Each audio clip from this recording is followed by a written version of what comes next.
Hola, mi nombre es Ethel Cure y esta es mi presentación del examen del módulo 1, que es una introducción al modelo psicoexpresivo. Este modelo fue creado por la doctora Marceli Pereira. Es el resultado de muchos años de investigación académica con mucha práctica y observación de los participantes y comprobación de que el modelo tiene resultados eficaces y, y muy rápidos.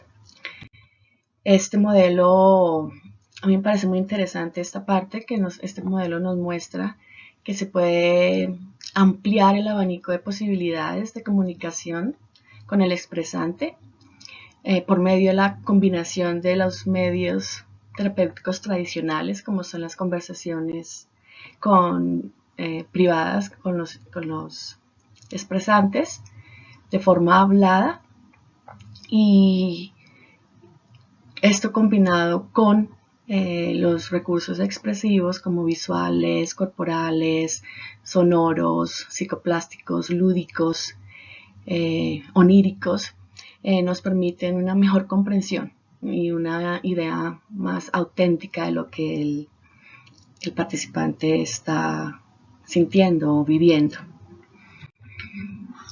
¿Para qué papel juegan los recursos creativos dentro de los procesos psíquicos? Esa es una pregunta muy bien planteada, que nos invita a reflexionar sobre la creación de este modelo en las bases, en los fundamentos, la parte teórica del modelo. Y nos dice que estos recursos psicoexpresivos pues estimulan diferentes partes del cerebro. Entonces, este modelo se basa en una teoría evolutiva del cerebro, del cerebro triuno, que fue introducida por el doctor Paul MacLean, y en donde nos habla de 3 capas evolutivas del cerebro que están interconectadas entre sí. Entonces tenemos un cerebro más primitivo, que es el cerebro reptiliano, que está mucho más relacionado con los instintos. También hay una parte del cerebro que es el sistema límbico, en donde se encuentran todas las emociones, las relaciones, el vínculo con el otro. Y pues está la parte cognitiva de procesamiento, que es la corteza frontal o neocórtex, que es todo lo que tiene que ver con el cerebro cognitivo. A mí me parece muy interesante esta visión de los 3 cerebros, porque nos permiten entender cómo el cerebro tiene esa plasticidad, ¿no? Para reaccionar diferente a los factores dependiendo de qué área del cerebro está siendo trabajada. Entonces, en el cerebro reptiliano se trabajan todas la parte sensorial, que tiene que ver con los sentidos. Dentro de estos sentidos pues tenemos los 5 sentidos más comunes que conocemos todos, que es el auditivo, el visual, el táctil, el del gusto y el olfativo. Pero también hay estos tres sentidos que son el vestibular, el propioceptivo y el interoceptivo. El vestibular, que tiene que ver con todo el equilibrio. El propioceptivo, que es la conciencia del cuerpo, de cómo se mueve el cuerpo, dónde está localizado el cuerpo. Y el interoceptivo, que tiene que ver con toda la parte de funciones básicas, de saber si tengo sed, si tengo hambre, frío, necesito ir al baño. Entonces es las sensaciones internas del cuerpo. Y ahí es donde se utilizan las actividades psicoexpresivas para estimular todos esos sentidos y que salga a flote lo que está guardado dentro del cuerpo por medio de las sensaciones. Después viene el cerebro límbico, o el cerebro emocional, que está relacionado con el vínculo con el otro, con la relación con el otro, con el sentido de pertenencia, y donde está todo el rango de emociones, que siento, cómo lo siento, una respuesta del cuerpo, la recompensa afectiva, de validación, de reconocimiento, y es todo lo que tiene que ver con esto. Aquí la doctora hizo un comentario que a mí me pareció fascinante y eye-opening, como se dice en inglés, que ninguna emoción ni es mala ni es buena, ¿no? Son emociones y que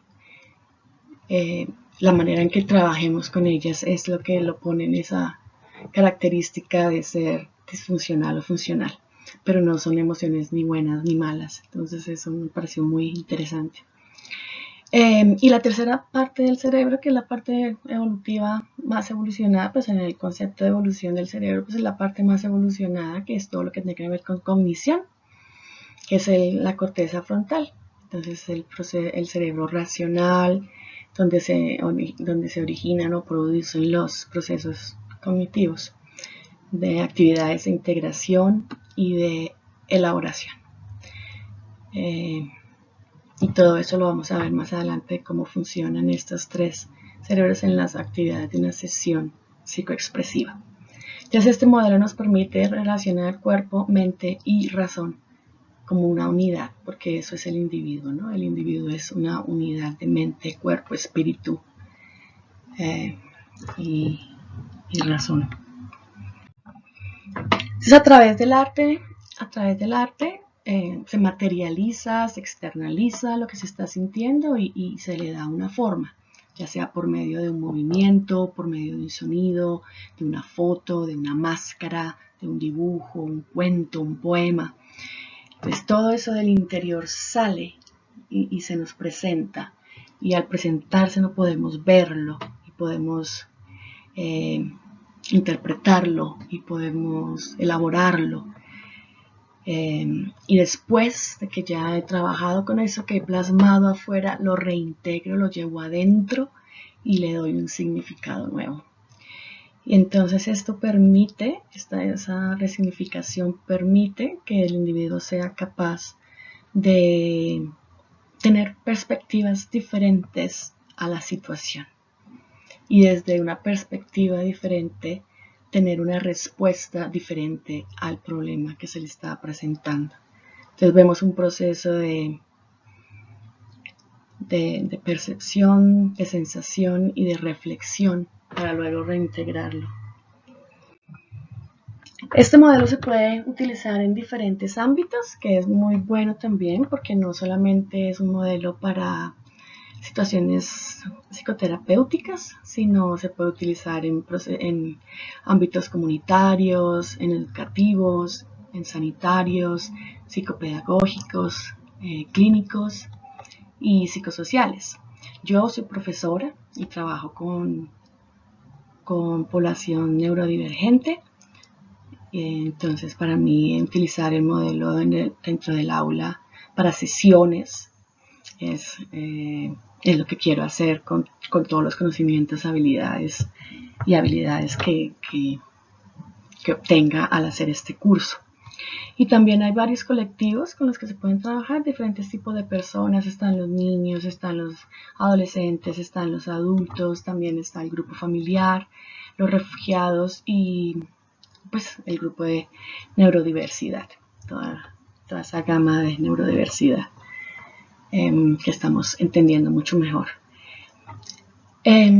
No hay contraindicaciones con el modelo de usarlo en ninguno de estos ámbitos y con ninguno de estos colectivos, pero es sumamente importante, y eso también me gustó que la doctora lo aclaró dentro de su exposición. Si la persona o el colectivo está muy desregulada, necesita empezar primero con un modelo más convencional, más estructurado de lenguaje, y paulatinamente ir introduciendo todas las actividades psicoexpresivas. De lo contrario, puede resultar contraproducente y crear ser más malo del beneficio que puede otorgar. Entonces es súper importante saber eso. Antes de empezar con unas actividades, con un trabajo con el grupo, pues se debe diseñar el proyecto, ¿no? Y el proyecto pues tiene que tener objetivos muy claros con unos tiempos muy definidos. Hay objetivos a corto plazo, es una sesión de un día, o es objetivos de medio plazo, son varias sesiones, varias semanas, o es un proyecto de largo plazo que involucra trabajar con el grupo por meses. Y este tiempo y estos objetivos y las estrategias terapéuticas o de intervención pues están relacionadas con la edad del grupo con la que se va a trabajar, con la disponibilidad emocional de ese grupo y pues con las características del grupo. Entonces, antes de empezar cualquier tipo de intervención hay que plantearse estas cosas tener una claridad en cuanto a estas características. Una sesión terapéutica en sí, a mí me gustó mucho el modelo, me parece un modelo muy completo y muy inclusivo y me parece que se puede explotar de muchas maneras. Hay algo que la doctora Mariceli dijo que me gustó bastante, con lo cual yo también estoy completamente de acuerdo, no solo a nivel intelectual, sino a nivel de haber vivido dentro de mi propia terapia, que lo que verdaderamente sana es que haya un vínculo seguro entre el participante y el terapeuta. Y porque si no hay ese vínculo seguro, no hay apertura. Y si no hay apertura, no se puede identificar qué es lo que está pasando dentro. Entonces, ¿cómo se logra crear ese vínculo? Es un proceso también, todo es un proceso, pero en las primeras sesiones hay que darle la oportunidad a los expresantes que hablen, que se conozcan, que digan lo que quieren decir o las cosas que quieren hacer, que determinen o identifiquen lo que no quieren hacer. Y todo eso va a generar confianza, apertura, compromiso, respeto. También se debe garantizar que el espacio físico sea un espacio cómodo, sea un espacio privado, que garantice la confidencialidad y la privacidad, que sea un espacio íntimo, que tenga un baño, que sea un espacio en donde se puedan realizar estas actividades psicoexpresivas, que se pueda cantar, que se pueda bailar, que se pueda gritar, pintar, y que sea un espacio íntimo, que invite al trabajo. Se deben también, como parte de desarrollar este vínculo, pues establecer límites y pues normas, ¿no? Establecer límites en cuanto a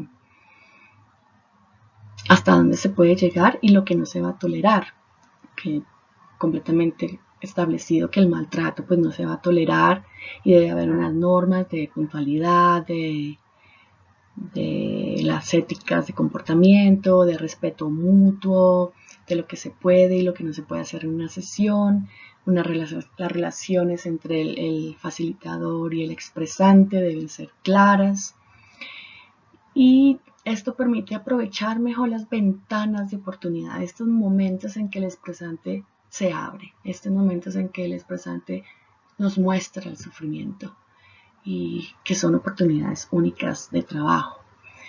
Entonces en estos momentos debemos validar al expresante, debemos atender, debemos cuidar, debemos empatizar, tener mucho cuidado con el lenguaje no verbal, con las señas, con las miradas, mantener silencios, unas miradas sostenidas también. Y todo este vínculo que se crea con el participante, con el expresante, pues está encuadrado dentro de un apego seguro y de libertad.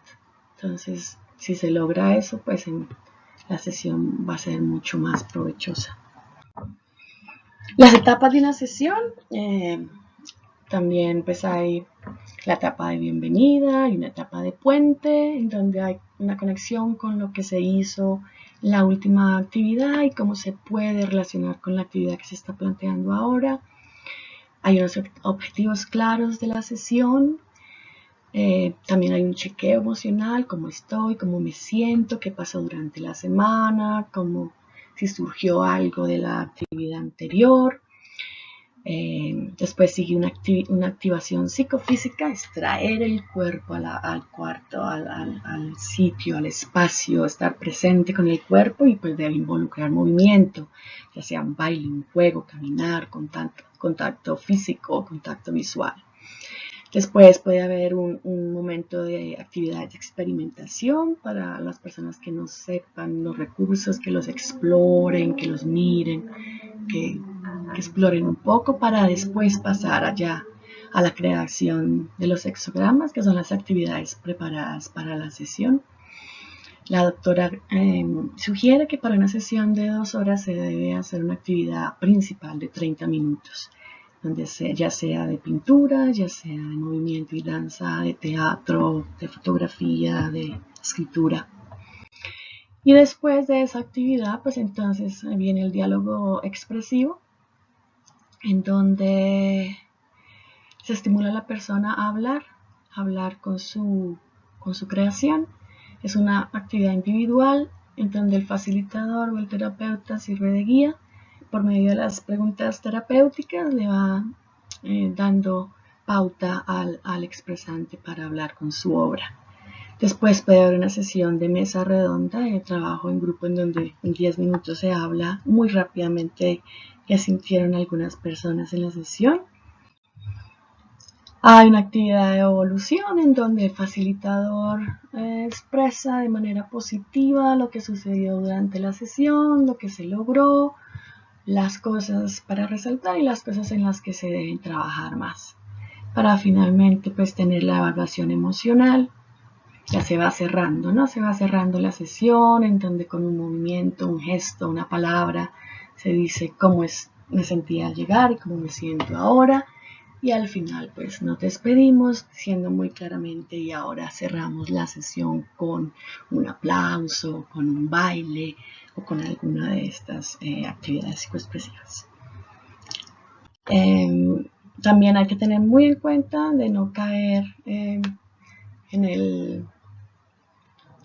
algunas cosas que pueden ser contraproducentes o perjudiciales para el expresante cuando el terapeuta no es muy consciente de la que hay que ser muy consciente y no caer en estos tipos de actividades como poner mucho énfasis en el producto y no en el proceso, como de tratar de enseñar cómo pintar, cómo hacer una máscara, porque no es una clase de máscaras o de pintura, es un recurso que se utiliza para un fin terapéutico.